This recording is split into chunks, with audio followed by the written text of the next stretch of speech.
Alright, now that we've checked out the DAW setup videos and we know how to get Rhythmizer up and working in our DAW, I wanted to show you a sort of quick guide on how to get it up and running with a synth or sampler, and some examples of a sort of quick workflow. What I'm aiming to walk away with here is recorded MIDI and audio that I can edit further as part of a track making process. Now, to keep this on the quicker side, I won't be really explaining the functionality of the device because we do have a video series in the next videos showing you every single knob in detail and how to use them. So let's just get straight into a synth and then the sampler. So I've got Diva lined up. I've got a sort of square wave acid line. I've got my note drawn in here, D#2, that's the key of the track. I already know that I'm on a swung groove, so let's listen.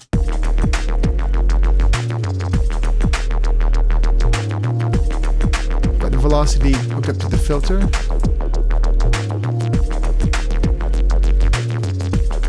Some random gating in there.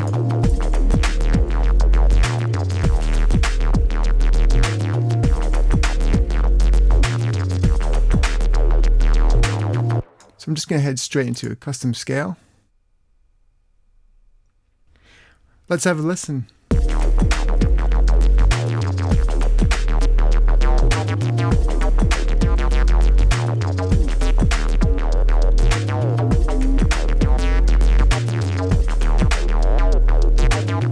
Throw some more custom notes in there.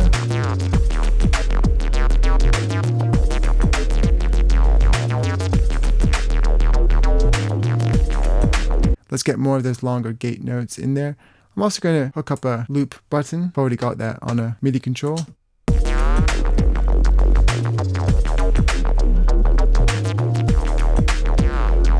We'll try random direction.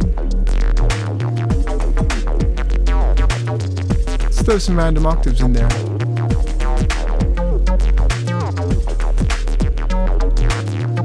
The odd 30-second note.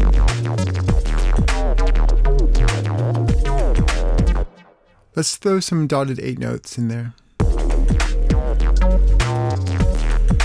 And I'm going to have those on gate bypass, so they're not shorter like the other notes. Let's get more scale notes. Hey, we could even try 2 octaves.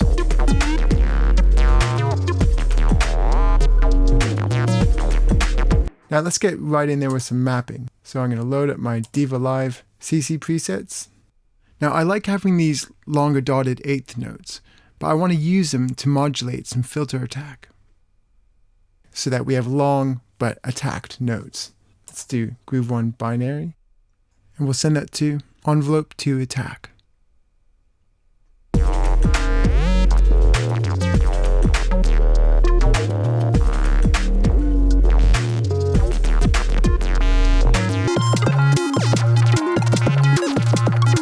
Let's have our chaos engine modulating the filter resonance, and we just got a key in our range here.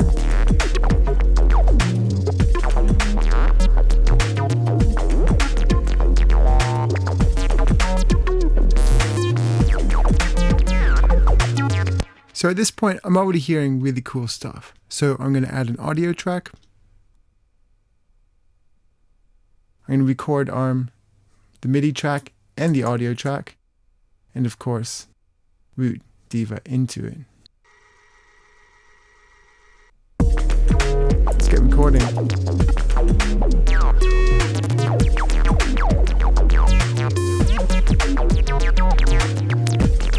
Try some other scale notes here.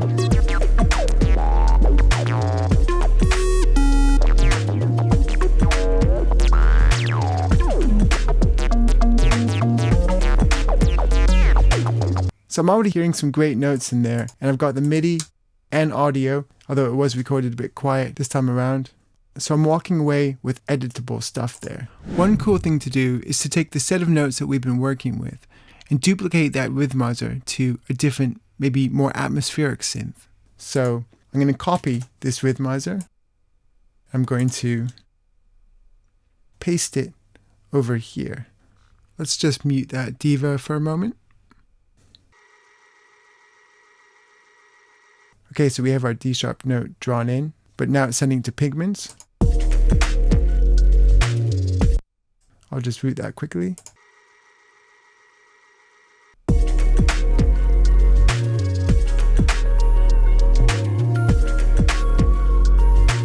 So it's the same set of notes, but sending to a different synth. Now I'm going to bypass all of our Diva CC presets, which I wouldn't want to send to Pigments. That could be very unpredictable. But I want the feel of the sound to be different. So let's have just dotted eighths. Let's have higher velocities. And now I'm going to go to my random polystacking. And now we're going to be sending just polyphonic chord harmonies. But again, these are the same notes that we were sending to our acid synth.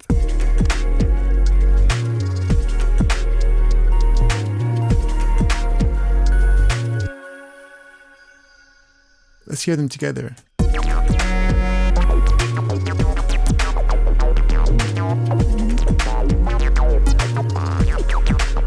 That's cool, but a little icing on the cake thing. Let's send this up a perfect fifth, which is 7 semitones. So that'll harmonize really nicely with our acid line.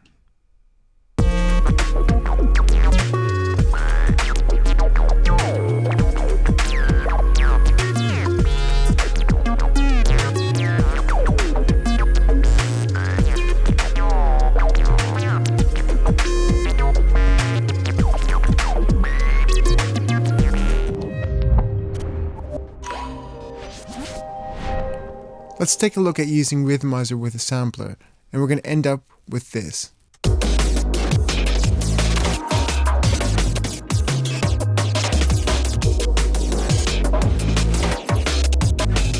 So I've got my Rhythmizer going to a drum rack.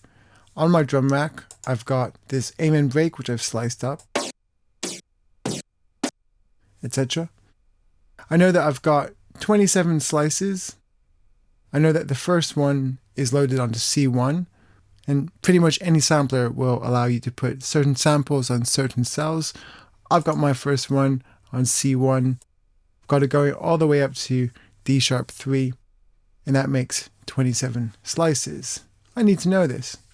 So for my MIDI note, I've just got C1, which is again the first sample cell. If I press play, we're just going to be triggering that first one. So let's choose a chromatic scale. That's literally every note on the keyboard. So every sample cell. I'm going to set the amount of steps to 27 because every sample has a note on the keyboard and chromatic scale is every note on the keyboard. So now we'll just be triggering from our entire pool of samples. Now, if I have my probability on 0, we're only going to be triggering the first one. I want to be triggering my first one as much as any other one. So let's turn the probability almost all the way up.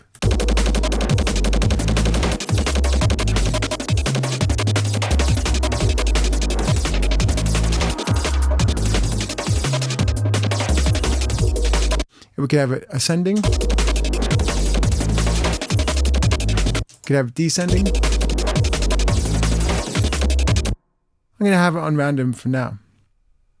Let's throw some gating in so we have some different lengths.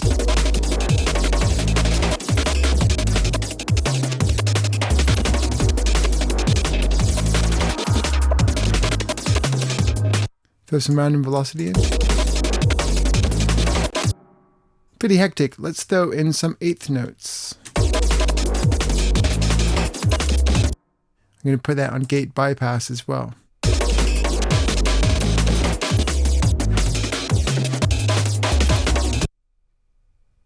Why not tighten things up further by using the step sequencer? So let's put a basic groove in.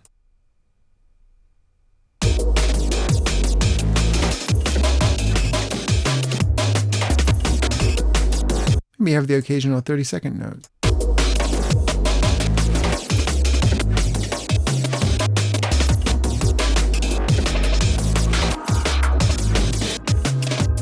Now, a very cool thing is that when we're using it with bend mode, I can't speak for all samplers, but drum rack does actually receive pitch bend information.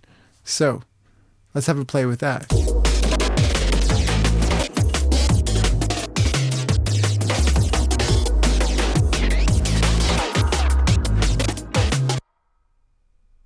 Maybe we'll choose a different shape, like random. Bring the rate up.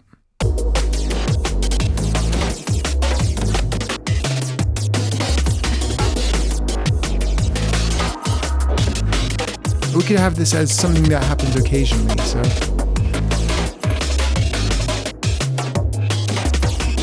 So the probability of any bend at all is a bit lower. And let's set up our loop button.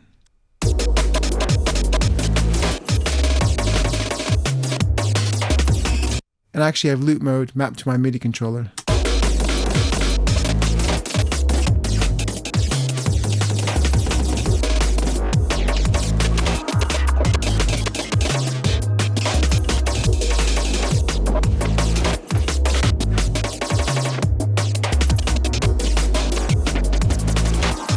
I've also done some automation over here on FabFilter Pro Q.